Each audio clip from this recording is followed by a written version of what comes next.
Okay, good morning, everybody. Hope everybody's well.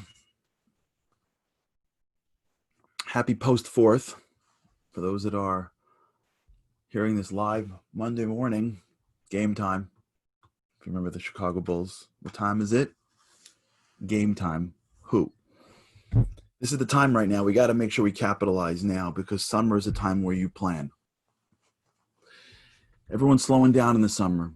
The people that are ready to grow, the summer is time where you keep fighting. You can accomplish things in the summer that you couldn't. You couldn't accomplish things throughout the entire year. And a lot of what we can accomplish now is critical. So we've been talking a lot about rituals. Just one public service announcement. I think we're going to change the Friday daily boost to just Q&A. Thank God we're getting lots of great questions from people that are listening and asking. We appreciate that. I appreciate that. And they're great questions. And I want to give them the right level of respect. And I think some of the questions that we're getting aren't just questions for the person. They're just questions on things that are much more applicable than just their lives. So I would want everyone to get the benefit of those. So I think on Fridays from now on, we're going to do just an open Q&A. And if you email me questions beforehand, we'll try to address them on Fridays. And we'll see how that goes with God's help.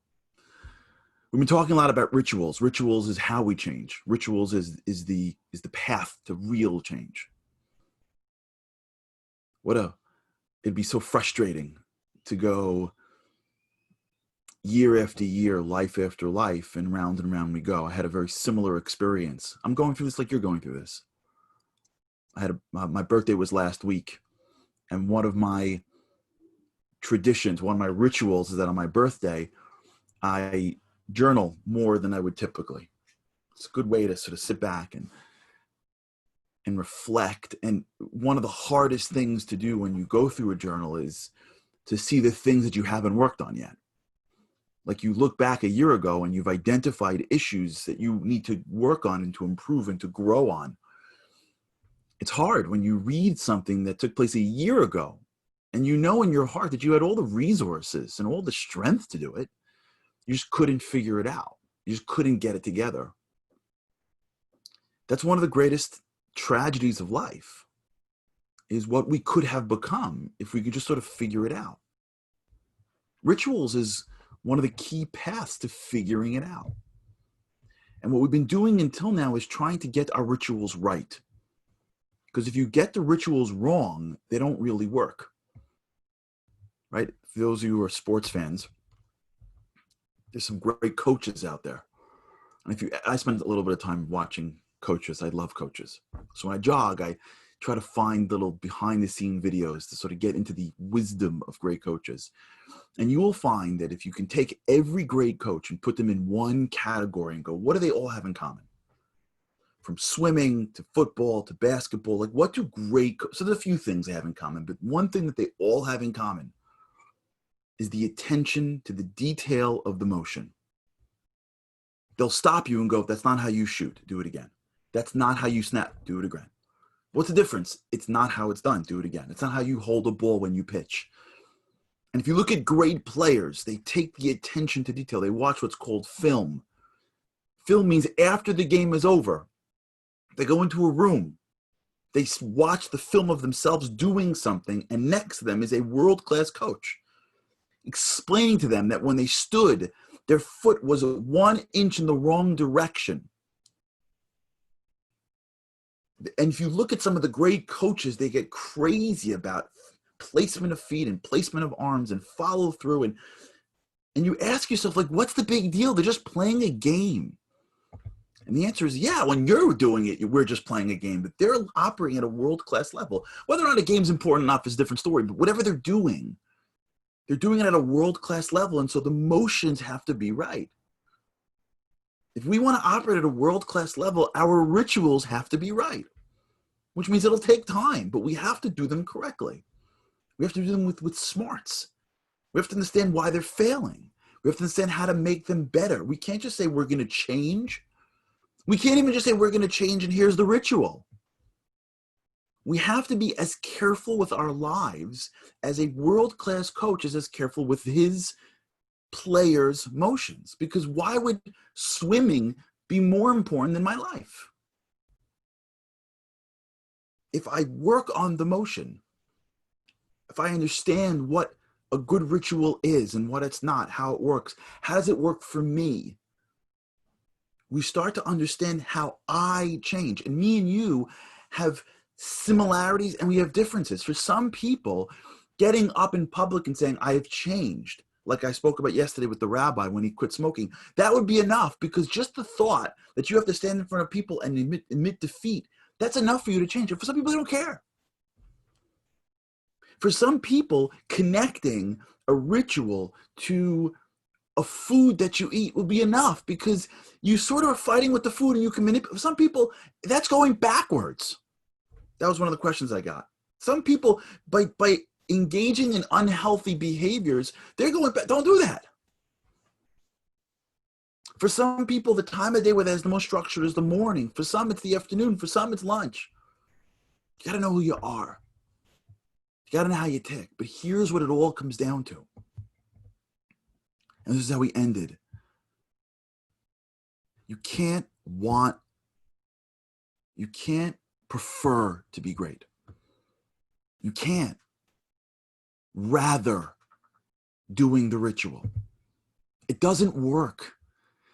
Our brains have been creating neural connections of so much. The world is coming at us with so many more weapons than we are yet prepared to go after. We're not Navy SEALs yet. Maybe some of us are, but we're not real SEALs. We're just starting this game. We're just growing. We're going up against real stuff. We've been thinking about something for sometimes 20, 30, 40, 50 years. What, are you going to wake up one morning and change? We're going to wake up one morning and be like, that was it. We wake up in the morning, like I was thinking today about how much I hold my phone. I love, it's me and you, right? We can just share. I can tell you what's on my mind, right? I don't like, we're all family at this point. If you've been with me for this long, we're family. I was thinking about this morning about my phone. If I'm spending most of my time in my house or in quarters in my neighborhood, do I really need to hold my phone with me all day? And I'm thinking, like, why do I hold it with me all day for? It's because that screen has been so attached to me. There's so many things happening in that screen. I'm up against geniuses sending me messages. I'm up against so much neuroplasticity that has dopamine. Hits. We're up against a lot. We are. Our psychological makeup requires us to be connected to people. We're up against attention. We're up against significance. There's a lot that me and you are fighting to reach inside to our soul and bring out that greatness. If you just prefer to do your ritual, you're not going to do it. If you'd rather do, if it's like ice cream or if it's like chocolate or vanilla, like you prefer to have it, but what if you don't? It'll be okay. If that's how you're approaching your ritual, if that's how you're approaching your goals, it's not going to last. You have to desire it. In Hebrew, the word is called ratzon. Ratzon, according to Kabbalah, comes from the highest place in spirituality, desire. We have a prayer we say every day called the Ashrei prayer. It's written by King David. And in there, he says that God opens his hands and satisfies those with desire. You have to want it. You have to need it. You have to be committed to it. You have to go to your well of willpower and say, I got to figure this out, but I'm not. I'll crawl. I'll crawl for it. And one time someone was giving me advice years ago about getting up early. I don't know if I told you the story about the Navy. I met some Army guy on an airplane and we spoke about sports, the crossover. I don't know if I spoke about the crossover here. He was an Army guy and it was cool. Now, then he became a Division I coach. And the hardest move in basketball. It was the crossover, whatever. So that story was much longer than that. The guy before he was D1 coach, he got injured, and he ended up teaching in a school. He's got a crazy, amazing life. One of these guys, you know. So he yelled at me for getting up late. I was getting up fairly early, but he yelled at me. I didn't want to tell you how early he wanted me to get up. So I started getting up close to that time. And he tells me, we kept in touch for a little bit, then it trickled off. He told me, he said, when that alarm rings in the beginning, he says, if you have to roll yourself out of bed so that you hit the floor, roll yourself out of bed. I'm like, are you insane? He's like, you think I'm kidding when I tell you that you've got to do this? You're not going to be able to do this. You're not going to want to do this. Your brain has to say whatever it's going to take. And if you can't get up in the morning because you're laying down and you're a superstar we're all like superstars before we get to bed, right? We're like, I'll get up whenever. As soon as you hit that pillow and you're laying down and that alarm goes off, you're not a superstar anymore. He goes, if you have to roll yourself out of bed so that you hit the floor, don't be in bed past that alarm clock. What he was getting at with me is, you got to commit. You got to commit. When you get married to somebody, you got to commit to them. It's not like, as long as I'm enjoying this. When they hand you that kid in the hospital, you're not like, I hope this works out, but if it gets a little hard, I'm going to have to like give it back. That's what you got. Whether that kid is going to fly through life or the kid's going to stumble, that's what you got. Until we see our own greatness as our destiny, we're put on this earth to achieve it. And everyone has our own specific path. We're not going to commit. And commitment means you have to figure out what are the things that you're not going to cross and tie it to where you need to go. The fact that we're not doing what we should be doing right now, we're not achieving the rituals, the food, the conversations, the prayers, the studying, the working hard. The fact that we're not doing it now means we're not geared towards it. We're not going to start doing it because we have like an idea. That means our brains right now are not ready to do this. It's not enough to say I'm doing it.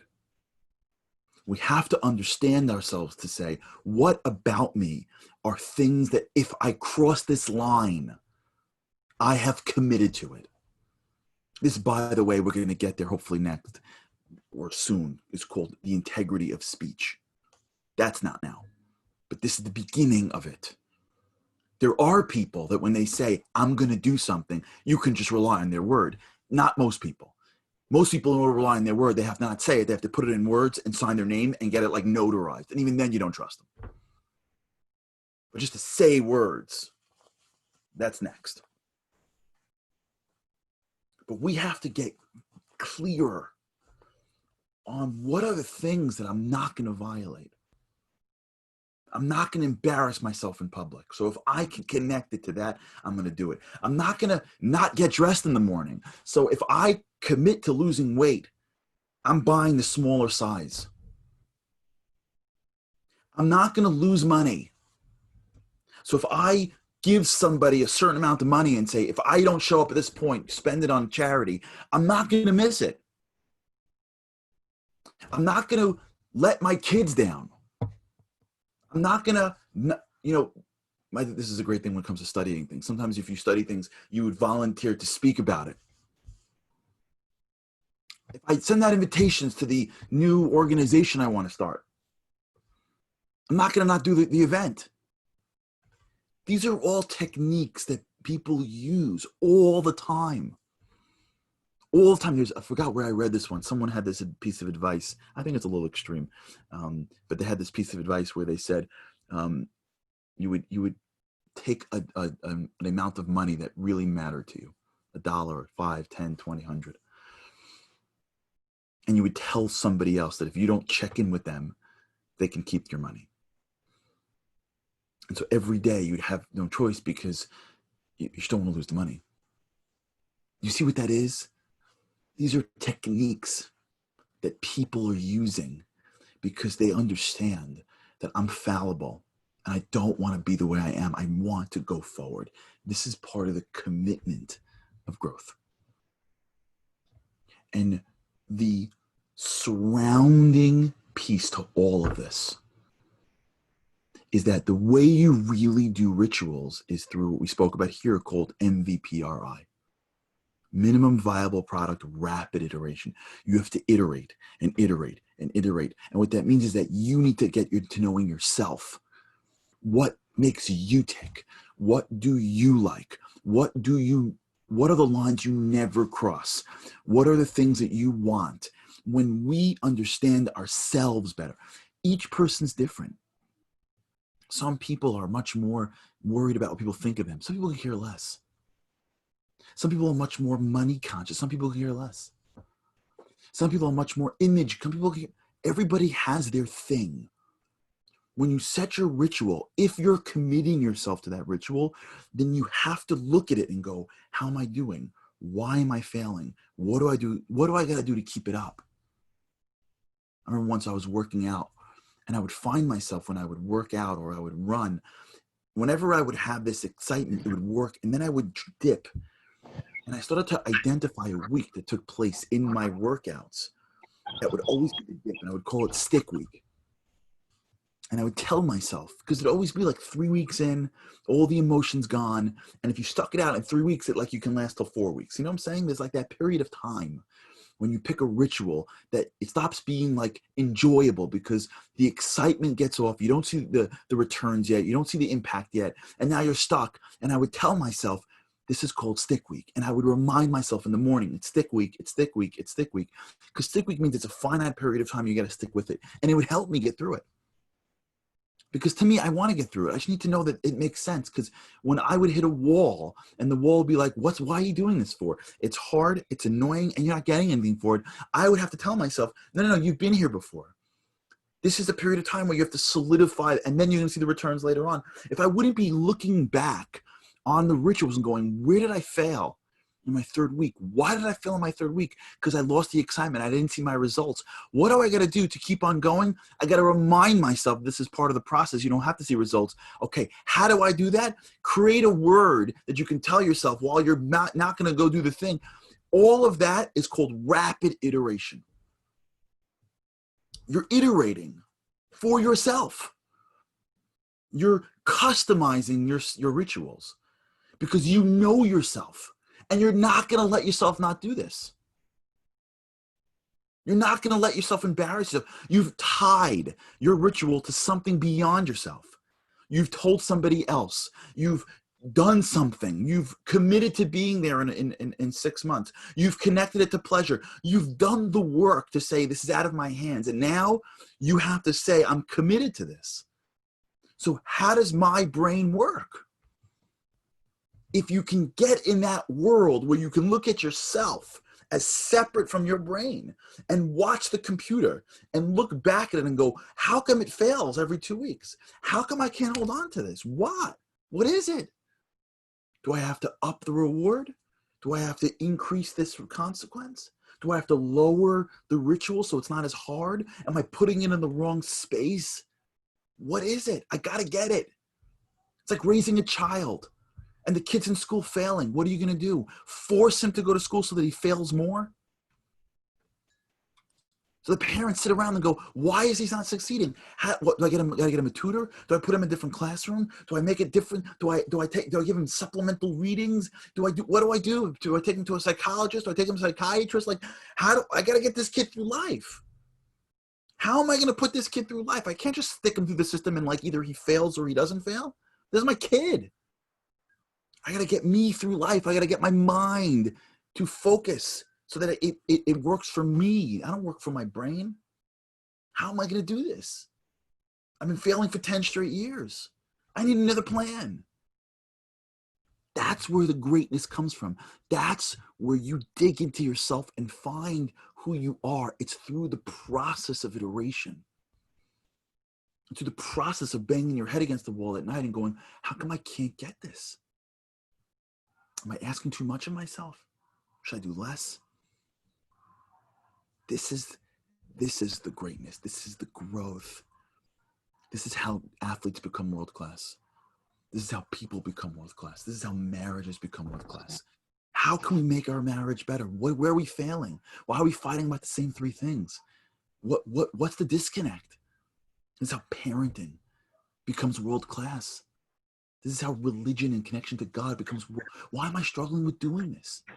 Do I not really believe in God? Do I not really believe in this thing? This is the work of greatness. It's customized to me and you.